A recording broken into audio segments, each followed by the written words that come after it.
Salut tout le monde, j'espère que vous allez bien. Merci d'être avec moi pour un nouveau vidéo. Ça fait longtemps que j'ai pas publié.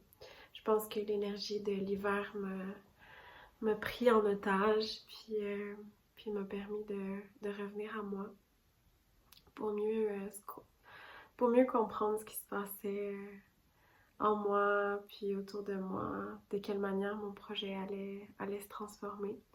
Je pense que ça a été vraiment nécessaire pour moi de prendre cette pause-là. Puis aujourd'hui, je suis de retour pour un nouveau épisode du podcast de la permaculture de soi. Aujourd'hui, j'ai envie de vous parler des perceptions. Des perceptions puis des jugements. Parce que je pense qu'en retournant à Montréal, je suis retournée pour les fêtes pendant un mois. Puis j'ai vraiment eu cette réalisation-là en moi qu'à chaque fois que je voulais entreprendre un projet qui me tenait vraiment à cœur, euh, il y avait toujours un peu le jugement de ma famille, de mes proches qui me revenait en tête.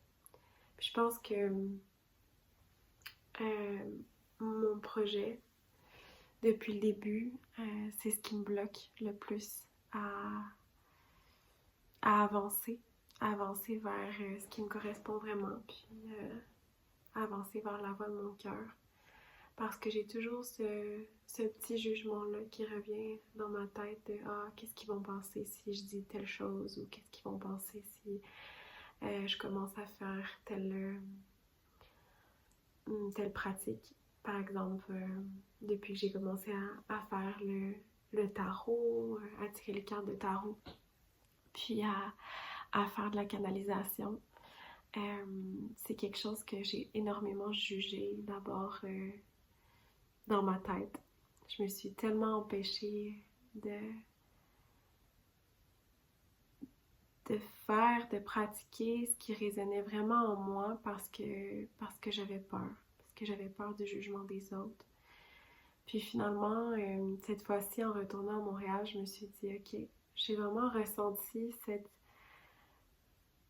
cette libération en moi de dire, mais en fait, je m'en fous. Ça me rend réellement heureuse.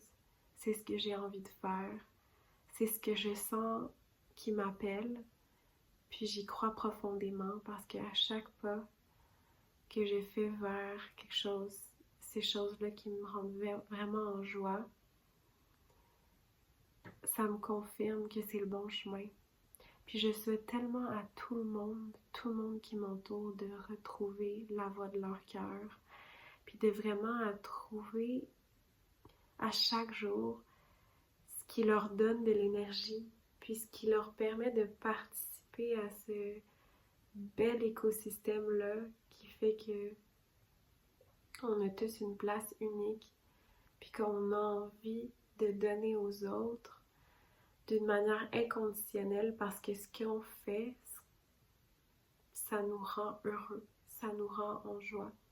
Puis je crois sincèrement, profondément, que c'est possible d'arriver à ça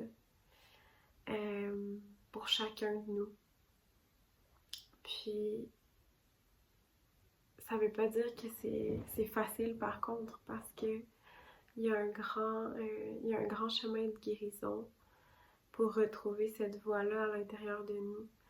Puis laisser aller le jugement des autres, ça fait partie, c'est un grand pas vers cette guérison du cœur-là, puis cette guérison de notre âme, puis cette reconnexion-là avec notre moi profond.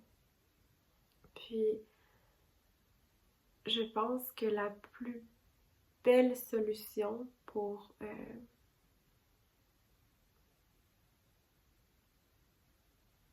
passer par-dessus tous ces jugements-là qui roulent dans notre tête quand on a un nouveau projet, quand on pense qu'on a une idée qui fait résonner notre être, mais qu'à chaque fois qu'on veut vraiment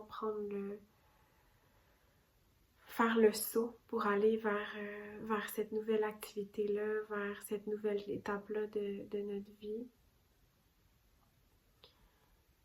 Que les jugements reviennent. Mais en fait, ce que je dis, c'est que la plus belle manière, c'est de reconnecter avec notre authenticité. Puis ça a été le thème de mes 3 derniers mois. Authenticité. Puis je pense que je me le répéterai jamais assez. À travers mon authenticité, j'ai réussi à dépasser tous les jugements que j'avais en moi depuis que j'étais toute petite. C'est des jugements qui se sont construits à travers des expériences négatives où j'ai perdu confiance en moi, où j'ai décidé que la phrase qu'on me répétait sans cesse, c'était ça la vérité. Mais t'as le droit de penser différemment. Puis t'as le droit d'être différent. Puis quand on se donne le droit à l'intérieur de nous d'être réellement qui on est, on rayonne. Puis il n'y a plus rien d'autre qui compte. Parce qu'on sait que c'est ça qui nous amène la joie. Souvent, les jugements, presque tout le temps, en fait, les jugements qu'on a sur nous-mêmes, c'est des jugements qu'on a par rapport aux autres aussi, qu'on leur impose. Puis tant qu'on impose ces jugements-là aux autres, on se les impose à nous. Puis je pense que en arrêtant d'imposer ces jugements-là à ceux qui nous entourent, de leur imposer les mêmes règles que nous on s'impose, quand on laisse tomber ça, puis qu'on reconnecte avec ce qui nous rend réellement heureux, c'est comme si les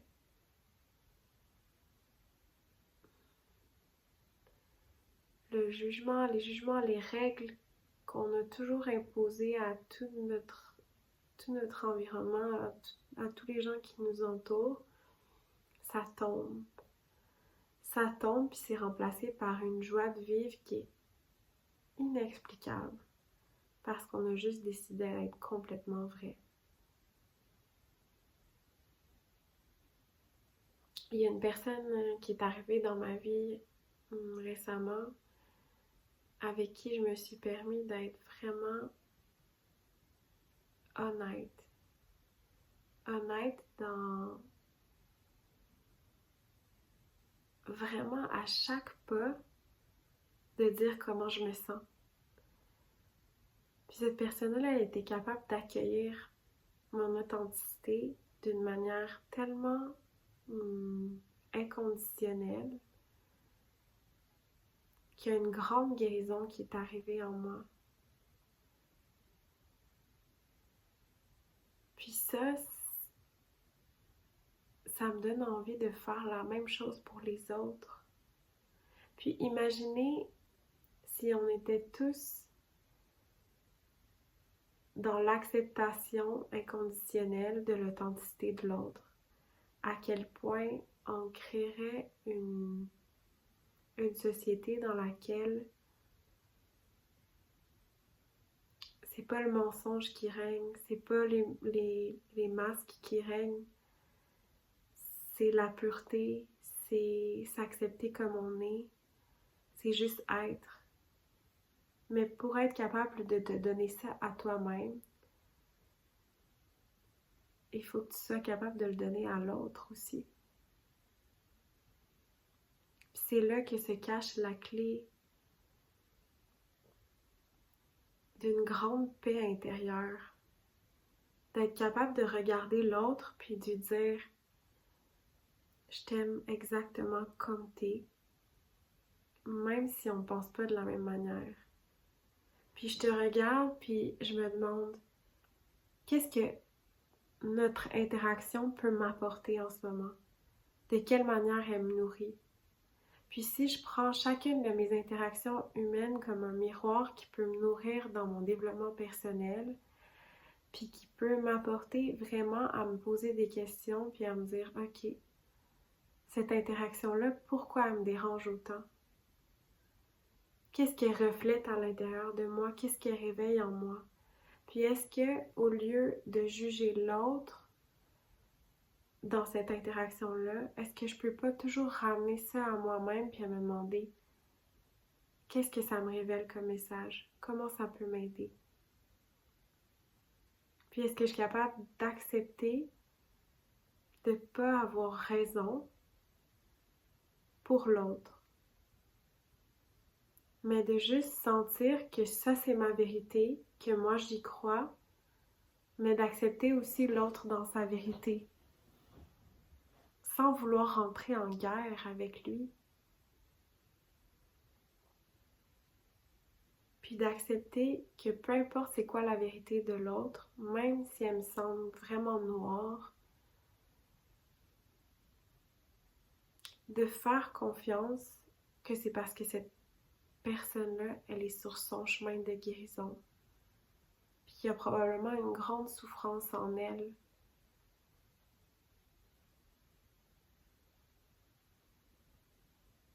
Qui est présente. Puis qui est pas prête à guérir encore. Puis si je lui envoie encore plus de négativité, ça va pas l'aider. Tout ce que je peux lui envoyer, puis qui va vraiment l'aider, c'est de l'amour. Puis quand on comprend ça, il y a quelque chose qui se libère en nous. Parce que finalement, on décide d'être vrai, on décide d'être complètement nous-mêmes, de faire rayonner notre lumière, d'avoir confiance en notre chemin. Puis quand on vient à la rencontre de l'autre, au lieu d'arriver puis de se confronter puis de se juger par rapport à lui, on le regarde comme un miroir qui peut nous nourrir par sa différence, par sa manière d'être. Qu'est-ce qu'il peut m'apporter? Pourquoi je le juge?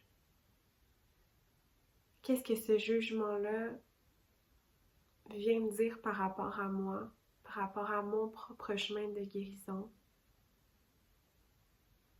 Finalement, l'autre devient un outil incroyable.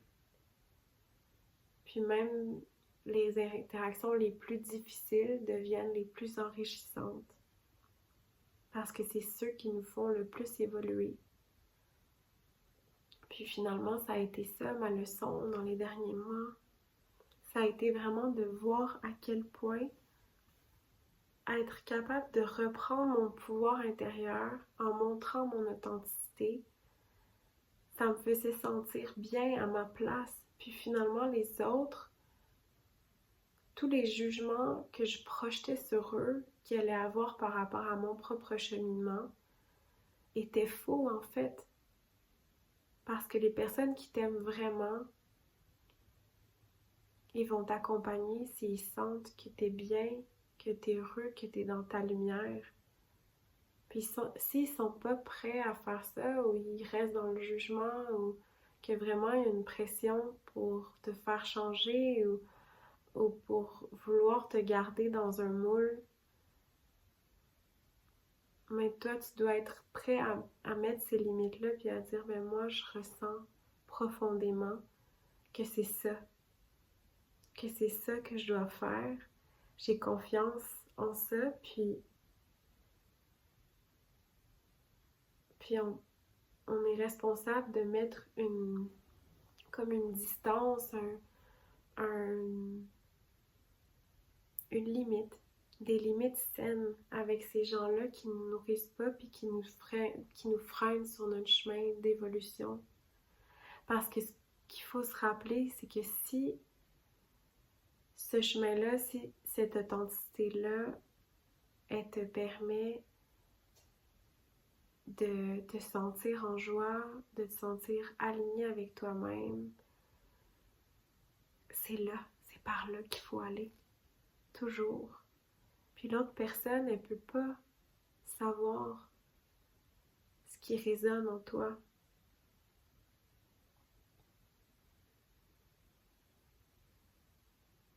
Donc tu peux pas laisser son jugement contrôler ta manière de vivre, ta manière d'être.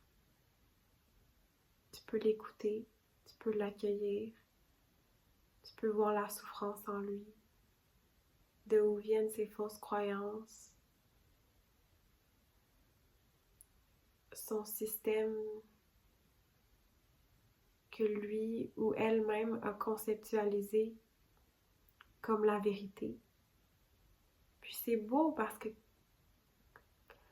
en fait, il y a tellement une belle diversité dans la vérité de chacun que si on arrête de voir comme si l'autre est en compétition, mais plutôt comme si l'autre a toujours quelque chose à nous apporter, que ce soit une leçon pour soi-même, pour son propre avancement personnel. Mais en fait, c'est toujours une leçon pour notre propre avancement personnel, que ce soit un est-ce que ce jugement-là que j'ai envers l'autre personne ou que l'autre envers moi peut m'apprendre quelque chose?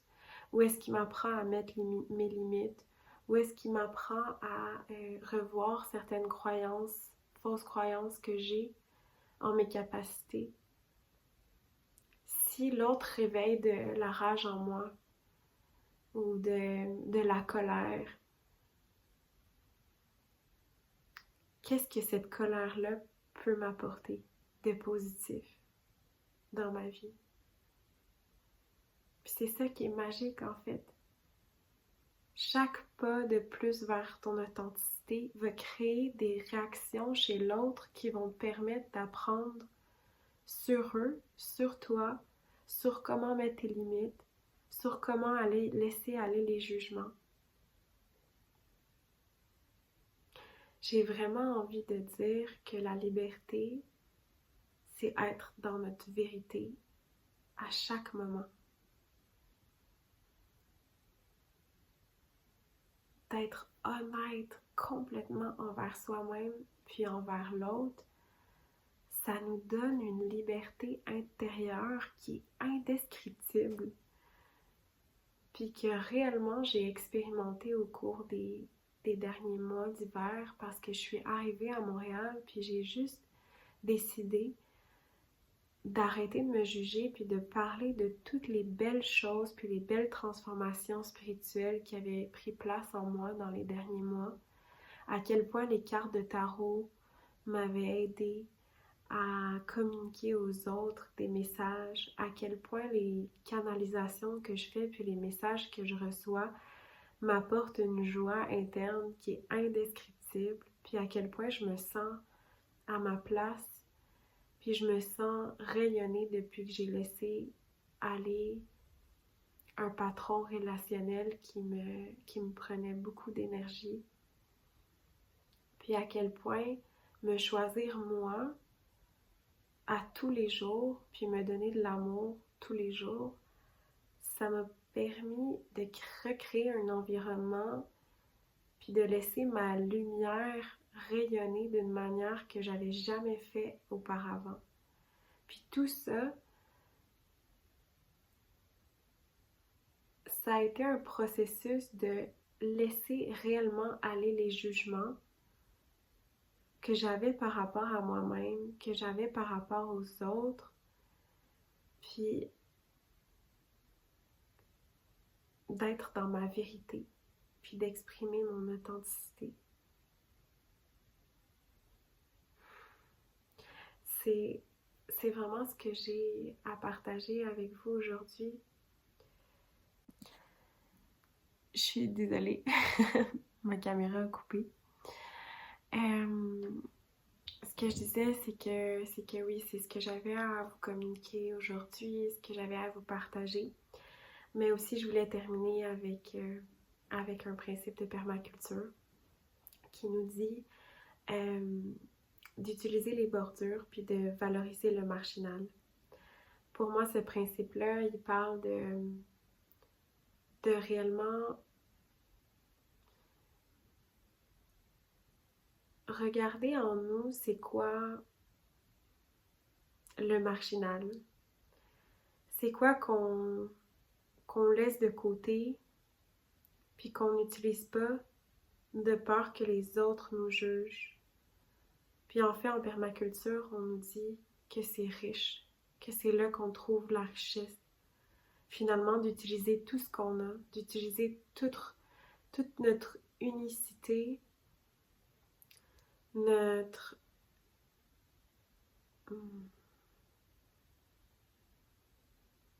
Ouais, notre authenticité finalement. C'est quoi le marginal en nous? C'est quoi les bordures où on n'ose pas aller? C'est quoi qu'on se laisse pas faire de peur que les autres nous jugent? Ça m'a tellement longtemps arrêté. Puis pour moi, maintenant, ça c'est fini. Puis je pense que vraiment, vraiment,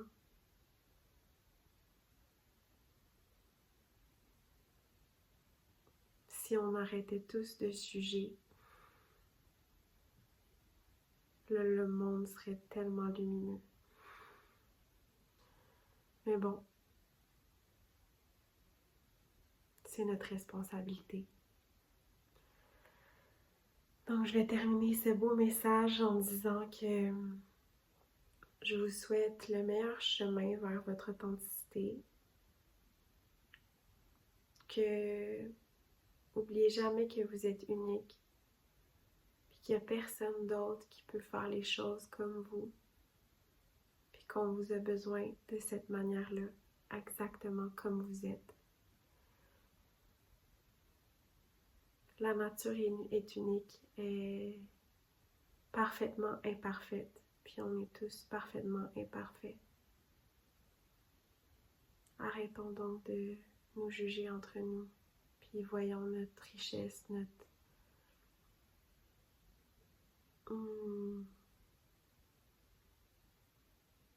tout l'amour qui est en nous, tout l'amour qui est en l'autre.